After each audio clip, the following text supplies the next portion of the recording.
Το Γιάννος στην Κερκίνα 2-1 θα το κάνει.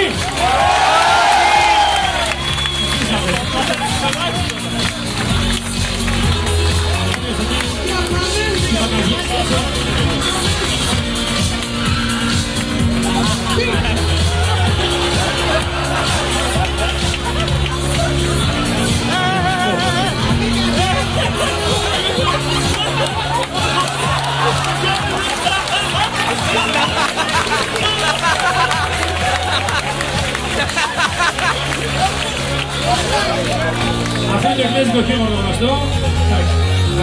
Να σας πούμε ότι ο Κέντος σαν και ο Μπόρτος βρίσκεται της ομάδας του.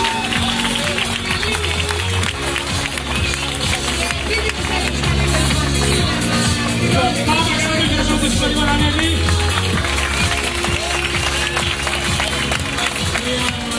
Δύο.